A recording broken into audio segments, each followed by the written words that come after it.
So again, like I had talked about in class, we're skipping 4.3, just going straight to 4.4. 4.3 is just understanding how compound interest works, and I talked a little bit about that. So we're just going to go straight to using the formula, just again to save us some time in this year where we don't have a lot of time. So let's go ahead. We know I'm going to go ahead and actually pull up my formula sheet because I should have had that up already.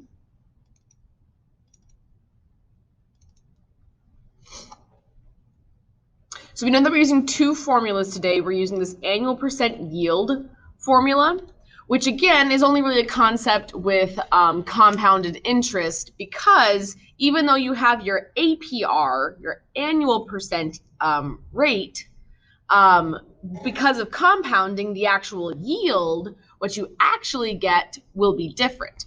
So we're going to be using this formula as well as this formula right here. Find the ending balance of a known single deposit. Oops. Okay, so it says Rico deposits $800 at 3.87% interest, compounded quarterly. What is his ending balance after 1 year? So a couple things again. How we know which formula to use. That's going to be the focus of this unit, is understanding how to decide what formula you should use, what information we have, based on the name of the formula. So looking back to the question, it says Rico deposits $800. That's it, right? So it just goes boom. That is a single deposit, right? One time he just puts the money in the account and that is it. Versus he's not continuing to put money in the account, right? This is a single one-time deposit. As well as it is asking us, I keep clicking the wrong things, as well as it's asking us what is his ending balance. So we are finding the ending balance of a single deposit. That's why we are using this first formula. We're going to work more with that over time. Now this is really hard to see here, but that is NT. I need to make it a little bit bigger. That's okay. We'll do that later. Okay, so I'm going to go ahead and copy this formula. What is his ending balance? This formula right here says B equals, which is good, because again, it says what is his ending balance. We have principal 1 plus R over N to the NT. This is our formula we're going to be using. So this is again going to find the total balance of the account after just 1 year. There's a reason why we're looking at this in just 1 year, and that's because we're going to be comparing to the yield for just 1 year. So let's go ahead. This is going to work similarly to the simple interest, where I do recommend that you write all your variables out. The difference here, though, is that we don't need to write the B. That's because these formulas are so complicated that when you use these formulas, you will only ever just plug in over here. You're not going to plug in over here like we did for simple interest, if you remember that. These formulas are too complicated. We're not going to be doing that. So just the variables, we have P, R, N, and T that are over here. So I want you to take a moment, actually. See if you can get P, R, and T, and then we'll come back to N. We've actually talked about that already. But we'll come back to N in just a little bit. What is the P, R, and T based on the information we have here? Well, P is the principal, right? Now, again, doesn't always say the word principal, it's context. What you deposit is what you start with, that is your principal. This is R, but we know that it needs to be 0.0387. And if you don't know that, you should divide it by 100, and that's what you get. We'll come back to the N, but then T is just the 1 year. Like I said, there's a reason we're only doing 1 year. It's to compare against the APY. Now for N, remember that N comes from the compounding. The way I like to remember this, again, is that I like to say compounding for N, because there's no other really easy way to remember that N comes from the compounding. But it is, once more, up here at the top of your formula sheet, here's what all of the variables stand for. So right there, N is the number of times the interest is compounded annually. That means in a year, right? So looking back here, if it's compounded quarterly, this tells us our N, whatever the compounding is, right? So if it's quarterly, we need to know how many times that happens in a year. And what did we write down? How many quarters are in a year? 4, right? How many quarters are in anything? 4, yeah? So that tells us our n is going to be 4. So all we got to do is we just got to plug everything in, get our answer, and boom, we're done. So I'm going to go ahead and write this out first. I really recommend you write it out as well. We've got 800 parentheses. I have 1 plus, be very careful, r is 0.0387 over 4. And then n times t, that's what this is. This is 4 times 1, right? N times t. Now, again, if you recall, if you're using Desmos, you're going to want to do this exponent first and then plug it into Desmos. Now, thankfully, it's not very hard to do. 1 plus 0.0387 divided by 4. 4 times 1 is just 4. So this is what I'm going to plug into Desmos. I am going to go ahead and show it, but I want you to go ahead and try it first. Let me get this up.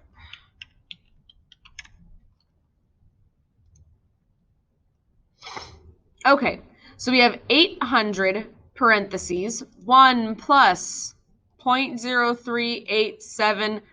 I can even go divided by, or you can hit the fraction button, 4. Careful that you bump out of that. And then I need my exponent button, right? That's a to the b. You should have gotten 831.41. If you are struggling to get that, shoot me a message on Remind. Take a picture of how you're plugging it in. 831.41. And I can help you out.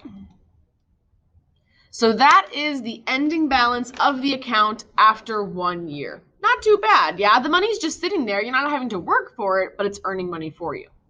So this next question says, how much interest did he earn? Now, the difference with these formulas from the simple interest formula is that the simple interest finds only the interest. That's why it's called simple interest formula. These formulas are called find the ending balance. So what this formula includes is what you put in as well as the interest. So this 831 is not all of the money you've gained. Some of it is the principal and some of it is the interest, right? Because again, that's what what we're finding here. The balance of the account includes what you put in to begin with. So P is what? What was the principal again?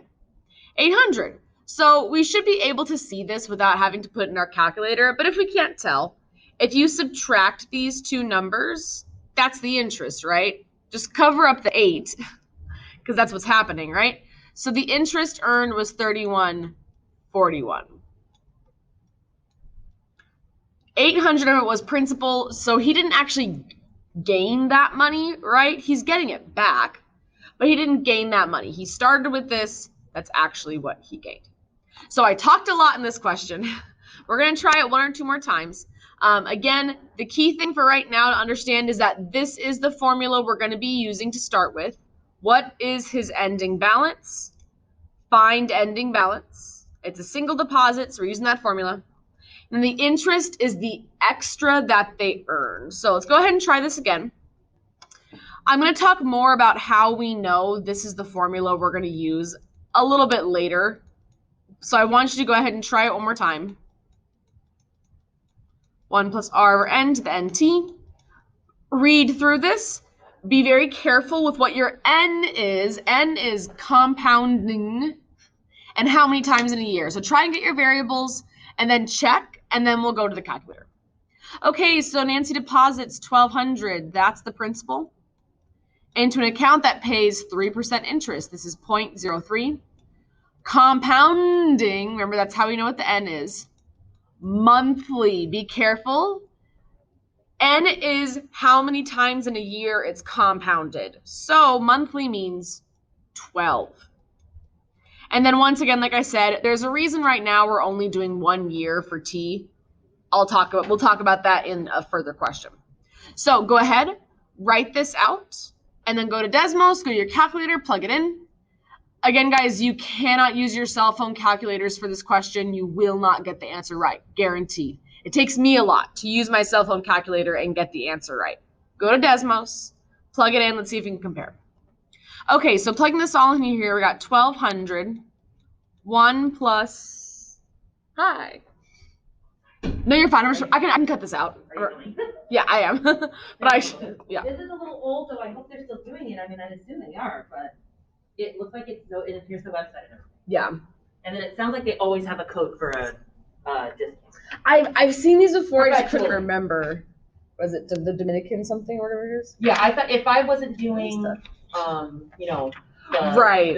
community college one, I would consider that because it's really about the same price. It's pretty cheap, I know, considering, and like. And then I was gonna. I think because you don't have an Apple anymore, I can't do the audio. I know. I'm so sad. And I was like, oh, I wonder if it's because you. It is. I was gonna leave the audio message to be like, screw it, I'll just do it right now, so I don't forget. With short-term disability, and I don't know. And sorry, are you gonna hurt like? No, it's fine. I only got a little bit left. I can cut this part out. So I don't know who. You would River would be a good person to talk about. Oh, okay. When I got pregnant, right before I got pregnant, I remember somebody saying, if any, it was like a big meeting at an elementary school, they were like, if any of you women think you're going to get pregnant, get short-term disability because you're not covered. Oh, like sign up for it? Yes. Oh, okay. Separately. Now, I don't know what ours is. I don't know if we have anything included, but as far as I know, I don't think we do for giving birth. Okay. And so how mine worked is you have to do 10 days, so you use 10 of your sick days, which you should be fine. Yeah. So you use 10 sick days, and then you can do your short-term disability. I think I did mine through Aflac. I went through a separate thing. It was like a separate thing. Okay. And they gave me 60% of my paycheck, which is great because it's not but they don't pre-tax it. Right. Yeah. To get this check. Yeah. So I got that check because I wasn't getting paid through my job. And I was able to do, I think, 6 weeks. They do 6 weeks. Wow. So I took the 6 weeks. Right, because you can take that but not get paid, right? And then you could, and you can do up to 3 months FMLA. So if you do get pregnant and you want to plan all that out, and you're not lucky enough to have it during summer, which I was right after summer. Yeah. But that worked out okay. Then you could do your 10 days plus the 6 weeks, and then maybe, take more time off if you want to, if you can time it right. Right. You might be able to do another couple months and then have winter break and maybe take a whole semester off. Right. Maybe, I don't know. It all depends. Right, when it happens, yeah. But I would maybe talk to her because she would know what's included, what's not included. And then mine and the short-term disability was really cheap. It was $20 a month or something. It was really cheap. It was really cheap.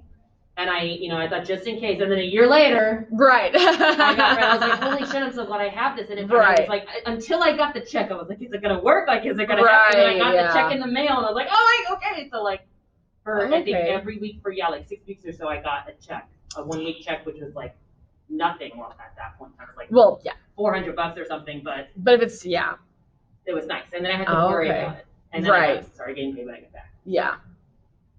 Okay, I have to look at that because I know we have long-term disability coming up, but I know that's different. I'm assuming, yeah. Yes, you have. Yeah, okay. It's for when you're out of work for a longer period of time, I believe. Okay.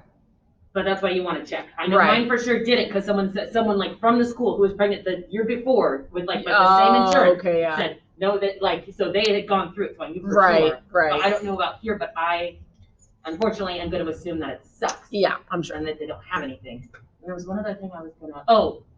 And then, are you gonna try to up your insurance maybe for next year just to get? I'm gonna look into it and see what's covered. Because I probably should. That's another thing you can ask. So just anybody who's been pregnant. So Audrey would just what insurance you have? Yeah. Mine it was a while ago, but I was on the same kind of low insurance, the basic insurance, and it was about $6,000 out of pocket. Okay. With everything. Yeah. And that was a non-complicated birth. That was I didn't have to get any. Right. Anything. She was just yeah.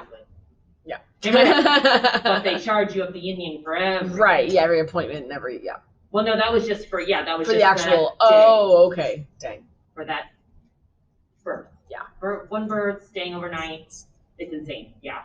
And I did get shots. I got. Okay. Yeah. The pain or whatever stuff. Yeah. So just to keep, and I'm not trying to scare you or anything. No, that's fine. I don't know if our insurance, I feel like it's probably somewhat similar, and I don't know. Yeah, how much probably. cost about it, but I feel like $6,000 is about right. My friend had her baby a couple years ago, and I think hers was like $4,000 out of pocket, but her insurance is a little better. So I feel like if you gauge, if you kind of know that's how much it's going to cost you, then you're not like overwhelmed when it comes. Right. Well, and especially like it's not going to be, now that I'm not paying for Alex out of my paycheck, like upping my insurance wouldn't be like anything. Yeah. Because I think the next tier is still not that much out of pocket, or like out of your paychecks. Yeah. And then for baby, putting baby on insurance. Right. I know. So you can kind of figure out. But I mean, of course, everybody's different. Nova doesn't have any major health concerns, but I've had her on the cheap one forever, and it's been okay. But that's because I've only had to do a couple of minor visits and this and that. But just some things to keep in mind. Because for some reason I thought about it this morning. I don't know why, but I was before it's too late, because I don't know because if you already get pregnant, I don't know. Well, in like the next couple days, I'll see. Actually, is my next. Yeah. So we'll see. But Aflac is what I did. So I would just shoot. Yeah, anyone that's been pregnant in the last couple of years, I would just shoot them like an email or a text message if you know them from here with our insurance. Yeah. See what they say, and then if you can do Aflac, even if it's just even if you could just check it out. Right. If it's like $15-20 a month. Oh yeah. I would just so worth it. Yeah. Because I think you can double dip. You might be able to if I could do that and then whatever else, that would be awesome. So anyway, so that's so something to kind of just, and then you got it down. And you check it out. No, it's definitely something I should probably start. Planning for. But that way, that saved my skin, dude. I was so bad. So anyway, okay. Thanks. Well, good morning. Yes. There's that, and then some more information. So I'll see you later. Fun stuff. Are there people eating in the teacher's lounge? I don't know. I haven't yet. I've been eating in the garden. If you want to come join us, they open the gate. I don't know if it's maintenance that opens it, because there's the tables in there. I think it's like an advent started thing, so I think that. Okay. Every now and then, like on Tuesday, no one was there. I like to throw myself in, so. But every now and then people come. Yeah. And then Karen seems like she was somewhere yesterday. Yeah, because there's, who's in this lunch? Karen, Shovstel, Cindy. I don't know where they're eating in a room, because when last week before spring break, we were all like eating outside, just like tables in front of Rivery's room. Yeah. But I don't know where they are now. But Maggie comes and Sam comes and eats in the garden. So. Okay. If you want to join us. I'm still in my post-introvert. I know. It's okay. Getting back to my normal self. Okay, sure. Okay, bye. Okay, I had to cut that whole part out. So let me come back to this. So 1 plus, we got 0.03 divided by 12 to the 12 times 1. Now, obviously, again, 12 times 1 is not going to mess anything up for right now, but please get in the habit, if you're using Desmos, of doing this first. 12 is 12 times 1, right? We go and plug it in. We've got 1200 parentheses 1 plus 0.03 divided by 12. Click over to the 12. Okay, she should have gotten 1236.50. I'm going to round that too. If you put 49, that's fine. But it is 1236.50 is what that rounds to. Okay, so once again, though, this is the balance of the account. Yeah? When we're talking about the balance, what is actually in the account is the principal you put in to start with and your interest. So once again, trying this question here, we know what the principal is. Write out how much interest they earned then. Well, if the principal is 1200, that leaves this, right? Hopefully we can see that pretty easily. 3650 is the interest. So that's our answer for that question. Let me see really quickly here. Okay, so we are going to try this one last time to segue into APY, to annual percent yield. The next question is going to be almost the same. Nancy deposits $1,200 once again with the same interest rate, but it's compounded annually. So this is different compounding, and that affects the yield. Again, because of compounding, what you actually get, and that's what yield means, what you actually get, right? what you actually get will change. So try this one more time. We got P, R, N, T. The P, R, and N are P, R, and T are the same. The N is going to be different. Let's try this one more time. You can try it and see how far you can get, and then you can come back and we can see where we're at. Okay, so P is still 1200, R is still 0.03. N comes from compounding. Annually means that only happens once a year, right? N is how many times in a year. So if it's annually, that just means, well, it's once a year. And T is still 1. So we've got B equals P. Oops, let me actually put the numbers in here. We've got 1200. 1 plus 0.03 divided by 1 to the 1 times 1. Now, obviously, a lot of these ones are not going to matter to us, but I'm still going to write this one just so we understand it's there. 1 times 1 is 1. So let's go to Desmos. We got 1200. 1 plus 0.03 divided by 1. Yes, that dividing by 1 is not going to do anything. And this also is not going to do anything, but hey, it's there. So 1236 is our answer in this case.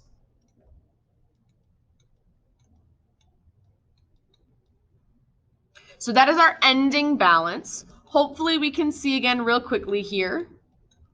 This breaks up into the principal and the interest. Principal is still 1200. So what's our interest in this case? 36, right? Again, you can subtract those, but you should be able to see. So what I wanted to show you guys here, which leads us into APY, is that the compounding affects how much you actually get. You can have the same APR. This is the APR, the annual percentage rate. But depending on the compounding, what you actually get is different. So in this case, they got an extra 50 cents because it was compounded monthly. Here, it was only compounded once a year, so they only got 36, right? That doesn't seem like much, but the more your interest is compounded, the more it keeps getting added back onto the principal, right? The more money you get in the long run. So this is what leads us into APY, which again, what you will see when you open a savings account or you open a CD or anything that compounds interest. They'll tell you the APR, but what actually matters is the APY, because the yield, the Y, is what you actually get. You can have the same APR, but if the compounding is different, that will affect what you actually get. So all we're going to do is wrap up with APY then. So it says Sharon deposits $8,000 in a 1-year CD. Again, that's the certificate of deposit at 3.2% interest. This is the APR. But because it's compounded a certain way, what you will actually yield will be different than 3.2%, right? Depending on the compounding, that will affect your APY. So let's go ahead and look at the formula sheet. Here's our APY formula, annual percent yield. I'm going to copy that over. We've got APY equals 1 plus R over N to the N minus 1. Let me double check that real quick. Yep. Okay. Now, notice in this question, what are the only 2 variables we're working with in the formula? R and N, right? They tell us that Sharon deposits $8,000. That's extra information. It doesn't matter because your APY is a percentage. So we don't care how much you deposited because the percentage is going to be the same. So all we have to do is plug in R and N. So I've got 1 plus, we know our R is 0.032.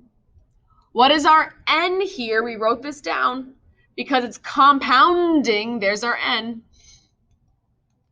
Daily. What is that? Well, if N is how many times it's compounded in a year, well, if it's compounded daily, that means there are 365 compoundings. This is going to be better for you because the more compounding, the more money you're going to get. To the N, minus 1. So again, R was 0.032, N was 365. Sometimes it helps us to write them out like that too.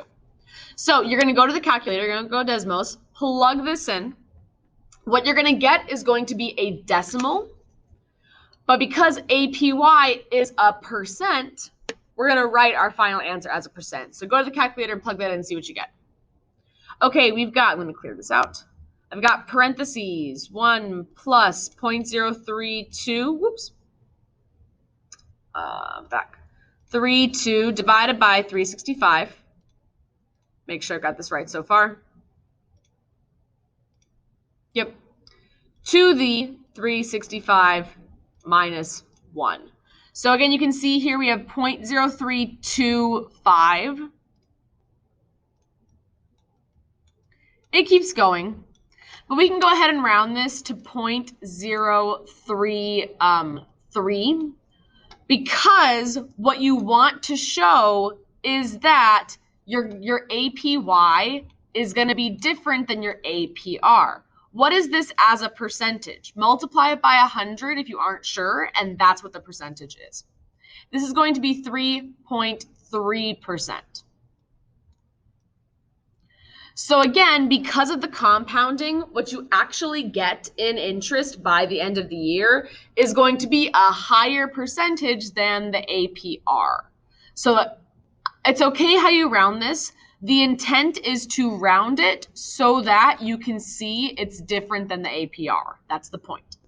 So I want you guys to go ahead and try it one more time. It's the exact same formula, keeping in mind what your N is going to be because of the compounding. And then round your answer so that you can see it is different than this APR. Go ahead and give this one a shot. Okay, APY, once again, is 1 plus R over N to the N minus 1. Do not need to know how much they're depositing, right? Because again, that is not going to affect our percentage. Our R is 0.041. Our N is once again 365. So 0.041 divided by 365 to the 365 minus 1.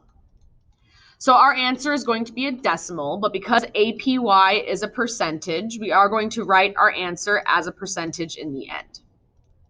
0.041, yeah. Oops.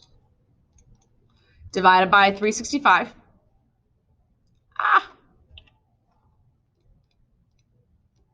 If it was compounding monthly, then we'd put 12, right? But because it's daily, that's why it's 365. Okay, so once again, I want to show that this is different. So 0.0418 I'll go to. 0.0418. But because, again, the P stands for percentage, you should have gotten 4.18%, or like I did last time, this will round to 4.2. Either or, I'll accept. Yeah. Again, the intent, though, is to show that it's different. If you just chop off this 8, you're rounding incorrectly anyways. But the whole point is to show that the APY is different. So don't just write the same percentage. It's not going to be different by that much, right? In each case, it's really not like loads and loads away from the APR. But it is different, and so you do want to show that. So with this one, guys, it's just a matter of being careful with your variables. Again, if you want to take a picture of your assignment before you submit it, let me know. You can send it off to me, and I can check and make sure you got it correct.